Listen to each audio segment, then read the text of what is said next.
ख्याल में बात क्या थी? गोबर बीनते थे तो गाय गोबर करती थी ना, तो दूर से चिल्लाते, वो काली भैंस गोबर कर रही है, वो मेरी है, वो गोबर मेरा है। क्या है? मैंने पहले देख लिया उसको। क्या कह रहे? मतलब मैंने देखा वो मेरा। ये अनादि का अज्ञान है जीव को। मैंने देखा वो मेरा, पर देखने से मेरा होता नहीं है। तो विचित्रता में जगत संसार दिखाई देता है, परंतु दिखाई देने से मेरे में घुसा नहीं, मेरा बना नहीं, मैं उसका हुआ। जैसे सूर्य के प्रकाश में कोई पाप करता है, कोई पुण्य करता है, कोई मरता है, कोई जन्मता है इत्यादि, शुभ अशुभ, पाप पुण्य, जन्म मरण आदि सूर्य को लगता नहीं। बहुत बढ़िया विचार दिया है। सूरज की रोशनी में कोई कुछ कर रहा है, कोई कुछ कर रहा है, कोई कुछ कर रहा है, सूरज को क्या है? तो हम कैसे हैं ये बात बताना चाह रहे हैं। हम सब चीज लगा देते हैं।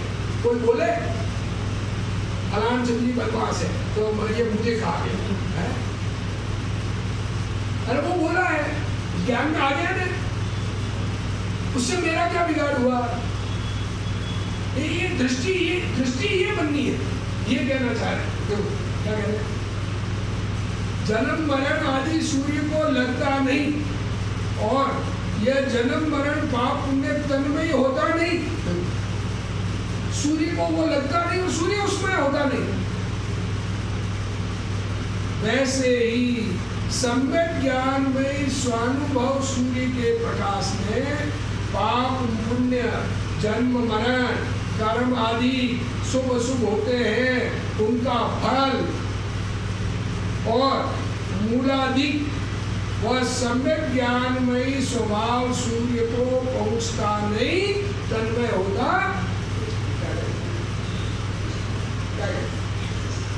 आत्मा चेतन स्वरूप, भगवत स्वरूप, इसको अपने प्रमाद से देखता नहीं है, देखने का प्रयत्न करता नहीं है, और ये देखे बिना जगत के पदार्थ अपने लगते हैं। और एक बात और है कि ये निर्णय है कि जब तक अपने को पदार्थ अपने लगते हैं ना, तब तक ये मान लेना कि मुझे अभी अनुभव नहीं हुआ। ये कहने का क्या मतलब है? भ्रांति मिटी कब कही जाती है? क्या कहते? हमें स्वरूप की संबंधी भ्रांति है, और वो भ्रांति कब मिटी कही जा रही है? कि जब ये पदार्थ अपने लगने मिट जाए। इसको समझ में लिया है कि छूटे देहाध्यास तो नहीं करता तू कर, नहीं भोगता तू देह लो, तेज धर्म लो मर।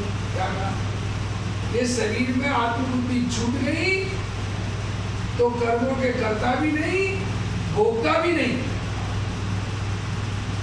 जब तक तुम्हें आत्मबुद्धि नहीं छूटी है, तब तक तुम बात ज्ञान से शास्त्र से मान लो, पर वास्तव में तुम अकर्ता अभोक्ता नहीं बने हो। हमको अकर्ता स्वभाव समझना है, अभोक्ता स्वभाव समझना है, तो क्या उपाय है? शास्त्र में से समझ लें। क्या है? अकर्ता बना और अभोक्ता बना, जब तक आत्मा का अनुभव नहीं है तब तक समझ में आएगा, क्योंकि आत्मा स्वयं अकर्ता और अभोक्ता है। तो ऐसा आत्मा का जिसको अनुभव हुआ उसको कर्ता भोक्ता बना जीता। जैसे सूर्य को देखने की इच्छा संभव नहीं। क्या करें? सूर्य ने इच्छा करे कि मुझे अपने आप को देखना है। वैसे ही ज्ञानमयी परमात्मा के ज्ञानमयी परमात्मा को देखने की इच्छा संभव नहीं। मुझे आत्मा का अनुभव करना है, मुझे आत्मा को जानना है, तो यह आत्मा को ऐसा विकल्प नहीं आ सकता। जिसको आत्मा का अनुभव है उसको ये विकल्प नहीं हो सकता मुझे आत्मा का अनुभव करना है। अपने पास अवेलेबल है, इच्छा थोड़ी होती है। इच्छा थोड़ी होती है। तो खुद ज्ञान में आत्मा, अब किसको देखना है? खुद ही है ना। क्या कहते इनको गुरु ने यही कहा ना, तू ही है ना कान में, कह रहे कान में कहा। सब जगह ढूंढ के आए, थक हार गए, आत्मा के अंदर लगन लगी, आत्मा मुझे अनुभव करना है, मुझे चाहिए।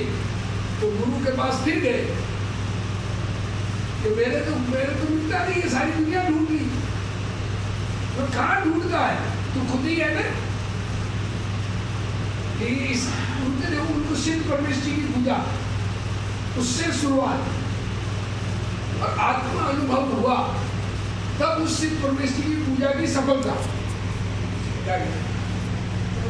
हो जाएगा तो किसी को समझाने की जरूरत नहीं है, खुद ही समझ जाएगा। हाँ, कोई समझे ये तो फिर क्यों सुनने जाते हैं अनुभवी कि अपनी बात जो देखो, जिसको जो प्रिय चीज होती है ना, उसके लिए वो 24 घंटे लगा रहता है। सिनेमा का प्रेमी एक बार सिनेमा देखता है, दोबारा देखता है, दोबारा क्यों देखता है? उसको प्रिय है ना। तो जिसको आत्मा प्रिय है, वो आत्मा की बात जहां चलती है वहां सुनना चाहता है, पर उसको समझने की जरूरत नहीं, समझ में तो आया हुआ है। और उसी प्रमाण में उसको ख्याल में आ जाता है कि सामने वाला सही बोल रहा है, गलत बोल रहा है। आत्मा के अनुभवी को जो चर्चा करने में, प्रवचन आदि सुनने जाए तो ख्याल में आता है कि ये सामने वाला अनुभवी नहीं है, क्योंकि उसके वचनों में अनुभव का जोर नहीं होता है। जैसे जो आत्मा अनुभवी होगा, तो सुनने में आत्मा अनुभवी के पास ही पहुंचेगा। हाँ, नहीं पहुंचेगा, आप दूसरी जगह बैठ भी जाते हैं। ये सुनने में तो समाज है, मुनियों का समूह है, तो 500 मुनि है, तो सारे के सारे तो अनुभवी होते नहीं है। अगर अनुभवी को क्षोभन कम हो, बिना अनुभव वाले को क्षोभन अधिक हो, तो वो सुनाने बैठेगा तो ख्याल में आता है कि ये क्षोभन की बात कर रहे हैं, अनुभव की बात नहीं कर रहे। ये ख्याल में आता है। क्या ख्याल में आता है?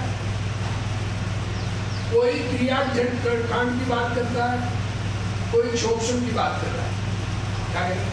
शिव जी ने 2 बात की, क्रिया जड़ थई रहा, सुस्त ज्ञान मांगे, माने मार्ग मोक्ष हो, करुणा उपजे जोई। क्या कहते हो? कि कोई तो क्रिया जड़ हो रहे हैं कि ये करो, वो करो, तब करो, कुछ करो, 5 से त्याग करो, ध्यान करो, ये करो, ये करो, स्वाध्याय करो, ये करो, और कई ज्ञान की बातें कर रहे हैं कि ये मैं ये जानता हूँ, ये जानता हूँ, स्वर्ग इतने, नरक इतने, मतलब 8 भूमि इस प्रकार की, इतने असंख्य द्वीप समुद्र, ये स्वयं और हम समुद्र के मछले, अब उस ज्ञान की बातें करते हैं और मानते हैं कि मोक्ष मार्ग में। क्या करें? जीवों के ज्ञान भेद ले लिए सारे, लेकिन ये 2 इंद्रिय, 3 इंद्रिय, 4 इंद्रिय, 5 इंद्रिय, संगी, असंगी, पर्याप्त, अपर्याप्त,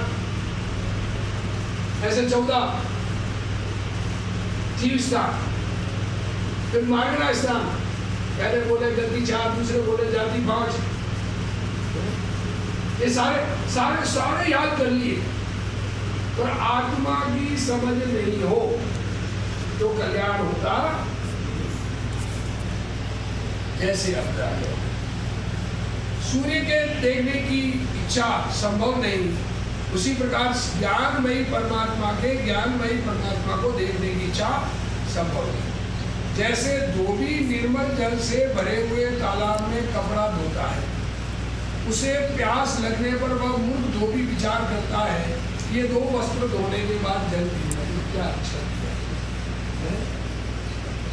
फिर वस्त्र धोने के बाद फिर यही विचार किया कि ये धोने के बाद जल पीऊंगा। इस प्रकार लगातार संकल्प विकल्प करता करता वह धोबी निर्मल नीर में रहा हुआ निर्मल नीर में ही मर गया, परंतु जल नहीं। तो क्या करें? क्या कहना चाह रहे हैं इसमें ध्यान में देना कि मैं आत्मा का अनुभव बाद में कर लूंगा, इतना काम निपटा के कर लूंगा, ये बच्चे को शादी करके कर लूंगा, फिर पोता हो जाए उसको देख के कर लूंगा, फिर फला काम निपट के कर दूंगा, फिर फैक्ट्री का काम करके निपट लूंगा, घर को लूंगा। और स्वयं आत्मा होते हुए आत्मा के अनुभव बगैर ये कहने लगे, आगे ये कहेगा वैसे ही सर्व जीवन की निर्मल सम्यक ज्ञानमयी जल से भरे हुए समुद्र में वस्तु को उज्जवल करता है। तो क्या कहना दोहरा है, यह करने के बाद गुरु के उपदेश द्वारा सम्यक ज्ञान की जल पीकर सुखी होगा। क्या कह रहे हैं, आत्मा अनुभव अभी कर लूंगा, अभी कर लूंगा, पहले ये तो निपट लूं, ये सामने बड़ा काम तो निपट लूं, सामने बड़ा काम तो निपट, कब निपटेगा?